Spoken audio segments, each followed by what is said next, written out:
Shalom, family. How are we this rising? Oh, I pray that all is well. I pray that you spent some time with the Most High, read your word, maybe just sat quietly and let Him speak to you. However, you um, chose to spend time with Him, I pray that you've done that. So, I didn't really have a topic today, um, but then I got this one. When Yah interrupts your plans. I thought that was a good one. And I would really, yeah, like what it looks like when he interrupts your plans that you think you have. So, first, I'd like to say the one thing I've learned over the years, we don't know what we want. We think we know. Um, we not only try to dictate what we should do with our lives, we do it for our children or just, others around us, our nieces and nephews and cousins or whatever. We always think we know what's best for us. We think because we're adults and we're older, our children should listen to us, our whatever.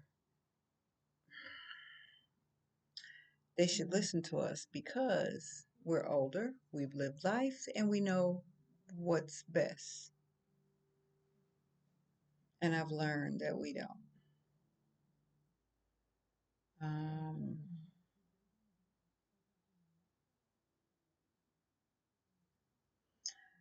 so let's think about, or let's talk about rather, my earlier years.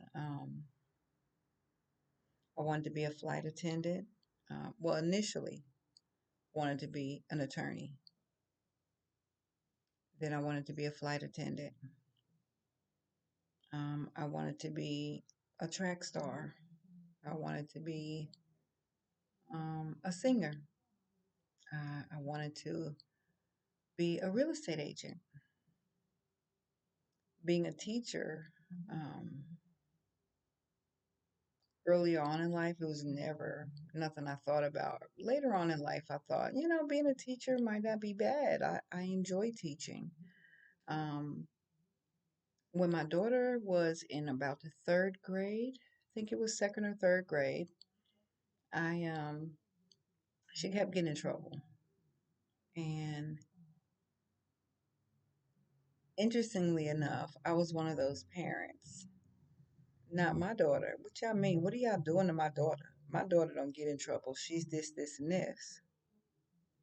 And her teacher pretty much just told me, well, you don't have to believe me. What you should do is spend more time up here and see what she does. Um, and it was something else her teacher had mentioned that, you should check her out on this because she's doing this, that, and the other. So at the time, I was on public assistance and I was trying to go to school. Oh, I forgot this one. I wanted to be a hairstylist. I wanted to have um, my own salon, and I had it all planned out. I wanted to have a salon where you can get your hair done, get a manicure, pedicure, and a massage. Then the other side or in another area for those mothers that wanted to get their hair done and did not have someone to watch their children, you could bring your children. It'll be in the service where you can drop your children off in another room or another area of the salon. You'll have licensed child care workers with your children having activities and things like that. There will be cameras so that you can making sure they're safe, but then you can also enjoy what you're doing, by coming over, relaxing, getting a massage, getting your hair done, or whatever, and not have to worry about your children. Um, so I was going to school, and there were a few days during the week where I didn't not have school. And so it was like, okay, I'm gonna just start volunteering my time at the school. So that's what I did. My daughter was not happy. She did not want me up there, but I'm coming. And so I was called a parent teacher. And so I would go up there, I would spend time, and I did watching her. I was just there to see what I could do to help out.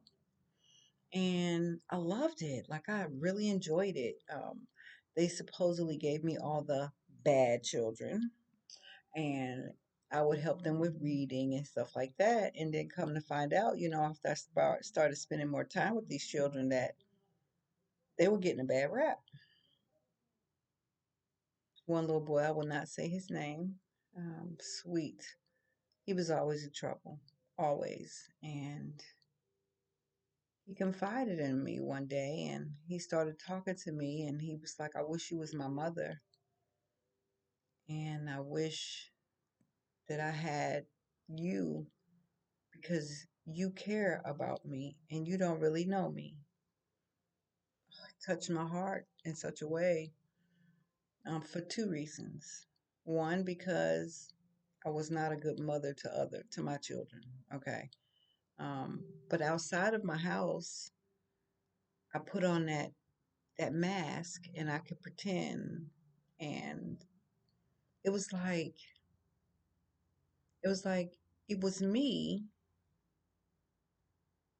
but it wasn't me. Like it was a part of who I was. I could be nice. I have a caring heart and all the things, and I can do that for other people's children, but I couldn't do it for my own, which is still really weird to me, and I still have never been able to understand that. But anyway, um, and so that was probably the beginning of me thinking about wanting to be a teacher and spend more time with children because after a while I started realizing how it gave me it gave me like a sense of I was needed. The children enjoyed me being there. The teachers enjoyed me being there because I was very helpful. Um, most teachers need an aide. They do. Having 20, 30 children in your classroom at one time and trying to deal with all of the different attitudes and all of the different behaviors, it's not easy. And still teach, it's not easy. But I had a way with the children. And I started realizing children, they're not bad. Like, they're not bad. They get a bad rap because I realized the teachers weren't taking the time out to know the children.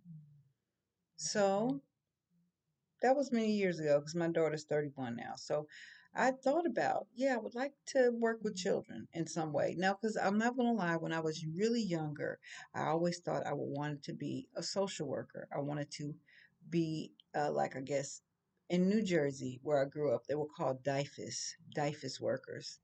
Um, and I thought that that would be a great job for me because I was so abused. I went through so much in my life that I thought that it would be a thing that I could do and help children so they can have a better life, right? Um, yeah, I learned early on that that was another thing I just couldn't do, because of my temper. Yeah, even working as a parent teacher, my temper came out. Not on the children, which is weird. I didn't do it with the children, but I did with my own. I still can't to this day get how that is. Um, the same little boy that I was talking about who confided in me, I found out what was really happening to him and why he was the way that he was as far as being so-called bad. And I blew up. Uh, And I felt bad later, but I got banned from the school because I had questions. I was always one of those people that I have questions. And so I was asking questions like, so, first of all, one of my jobs as a parent teacher was I would, the teacher would give me the book and I would go in the hallway and I would make copies because they didn't have any books for any of the students, just the teacher's book. So I would print the students um, the work that they needed for each student for that day. And I just couldn't understand it. So we don't have any books in the school for the students. They had lead paint in the building. I mean, it was just a lot going on. And I was really frustrated because I was seeing the behind the scenes stuff. And I found out that the principal, that he made $150,000 a year. And I'm like, okay, hold up. He's making $150,000 a year. There's lead paint in the classrooms with the students. They don't have any books for the students. And you're making $150,000 a year. Oh, I went ballistic. Yeah, they had to get me. Like I was ready to put hands on the principal. Like I said, back in the day, I didn't know how to deal with my emotions. My emotions were all over the place. So yeah, I yeah, I got banned from the school. But I'm getting off topic. I'm just saying it was a lot of different things over the years that I thought that I was supposed to do. I have one thing right though, teaching. But after what happened that day with the principal, I'm like, okay, there's no way. Because like I said, I was a parent teacher for many years. I had gotten so well known that they started, you know, inviting me to um, the district meetings, and they were like, you know what, you'd be great on the school board and all these things. And I was looking into it, I was thinking about it, but I couldn't regulate my emotions, so I wouldn't have been able to do that. And I probably today could do it, um, but I wouldn't because I don't believe in the school system anymore. But yeah, I felt like because of the incident that happened with that principal that yeah, I can't do that. So I kind of put it in the back burner even though it was the most rewarding job that I had done. I loved it. I felt those days when I didn't have class of my own, I could not wait to get up to that school. I got to the point where I only had a few hours during the day. Then I enjoyed it so much that I made it more hours. I just put more hours in. Like I wanted to be there. I wanted to be a part of it. I loved it. I became head of the PTO. I mean, I'm getting paid.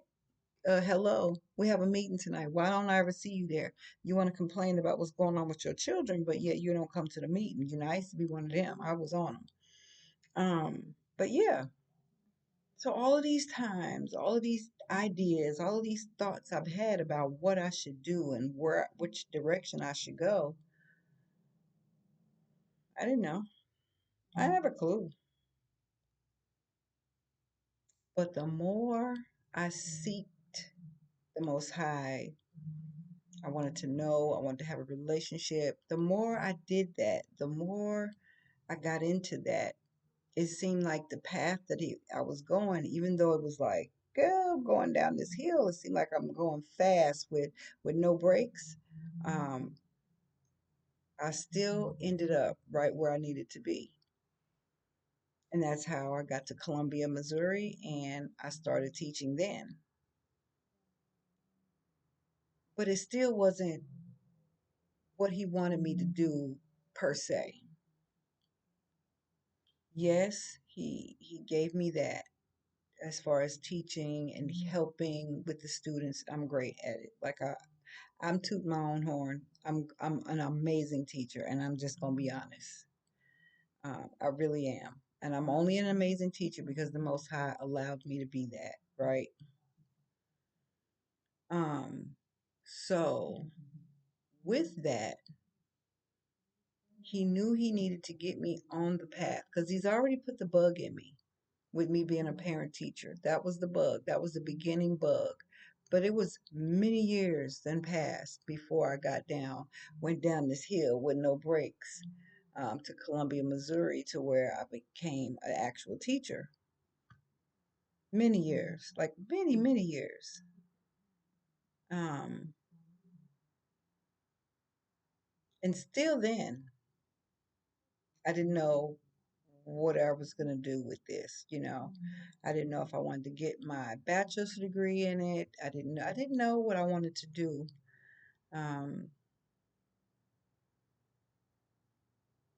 I knew that I wanted to make more money because that was where my mind is. You know, I'm a worldly person. Even though I'm seeking the Most High and I'm reading the Bible and I'm doing all these things, I was still very worldly. So I needed more money because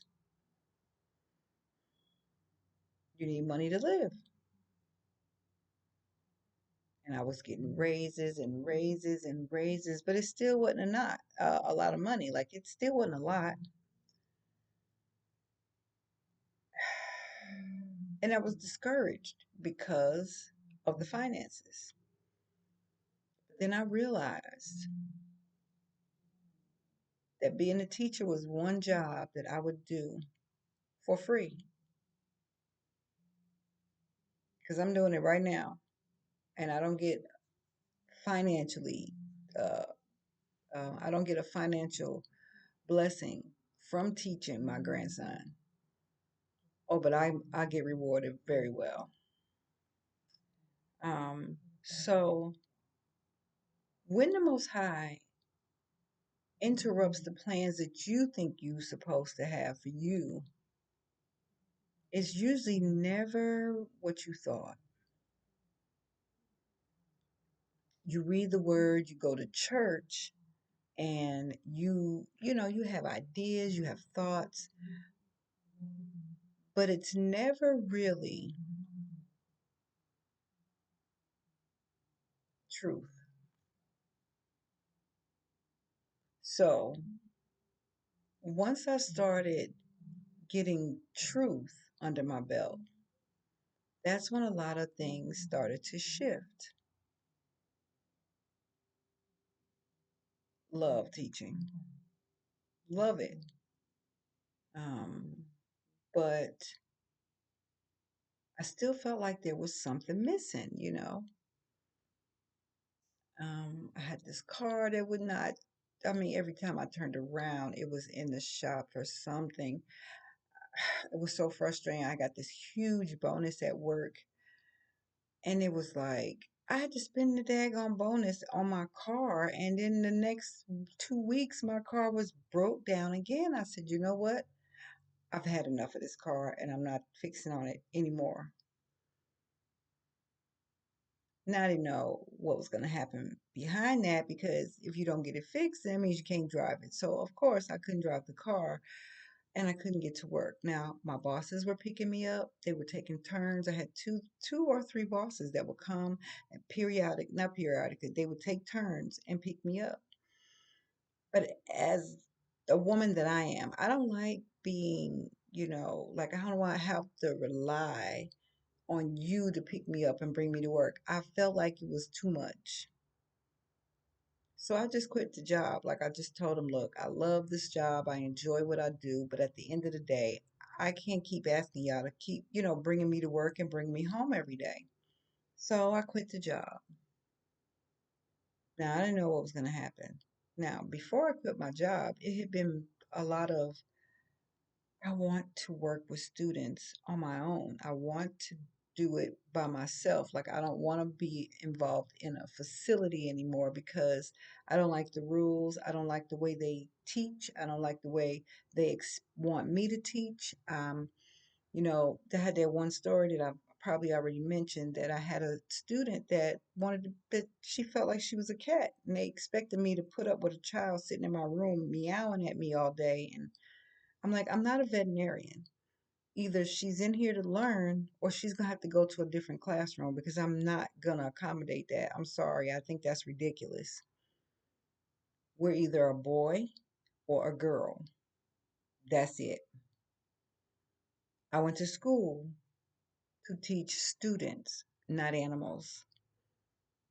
Um, and I just started, the rules have never changed. These are the rules that has been going on forever, right?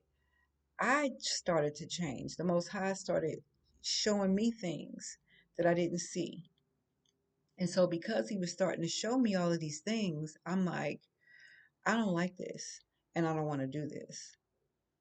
Um, Going to school, the things that they were teaching me in school was like, I'm not doing that. I'm not doing that. Um, so it was kind of crazy for me. I want to be a teacher, but I don't want to teach under these rules and regulations. So I always kept thinking, I want to do it on my own. I want to have my own school. I want to do my own thing. So then my car went, then the job, and then I felt like I didn't know what to do. Like I just felt like I don't know what I'm supposed to do now. I want to teach, so I was thinking, well, maybe I can start doing some Zoom classes and having students, through Zoom. Because I had a lot of parents, a lot, say, whatever school you go to, let me know, because that's where my child will be, so that they can be in your class. I mean, it was that way. Um, but I just kept trying to figure it out. And instead of us trying to figure out what it is that the Most High has for us, we forget to ask the source, ask Him. So then I just started asking, and I was seriously like, look, Abba, Most High, I'm here to follow the will that you have for my life. And so I'm going to do whatever it is you tell me I'm supposed to do. So from that moment forward, after I lost my job, I just started living on faith. I mean, I was literally out there, and you can check my earlier videos where it shows you I was out there, like electric bill, phone bill, and food, all of these bills. Oh, let's not forget my rent.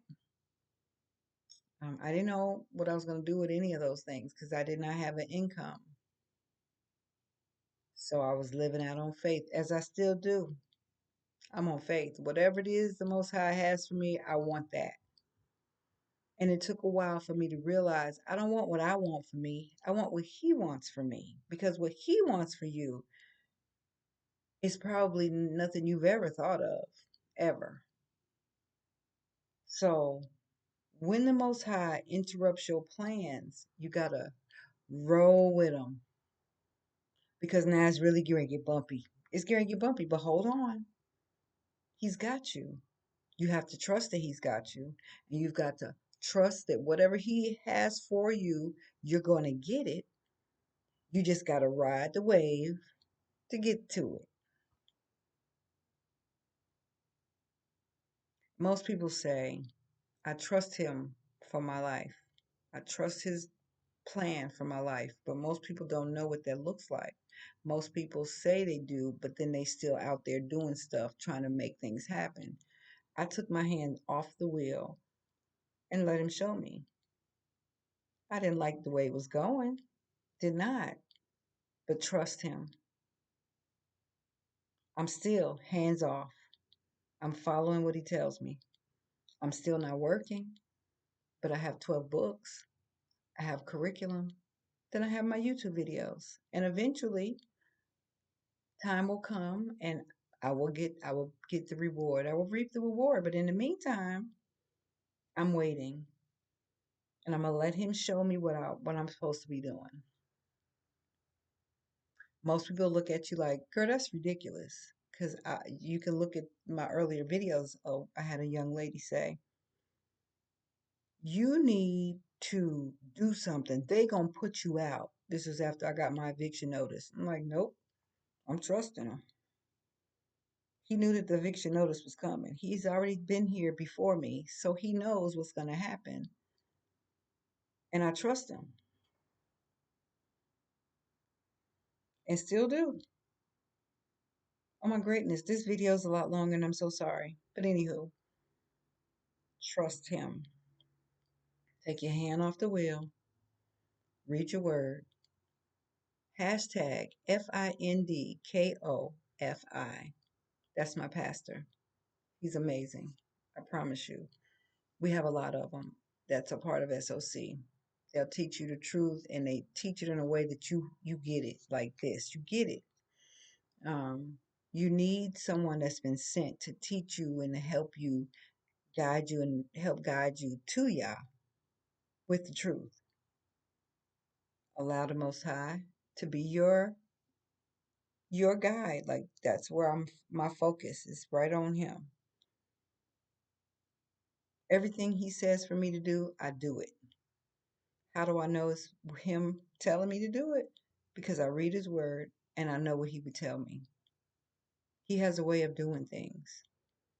And absolutely, the minute you are on that ride with him, allowing him to guide you how it's gonna be, oh, it's gonna be bumpy. It's gonna be bumpy.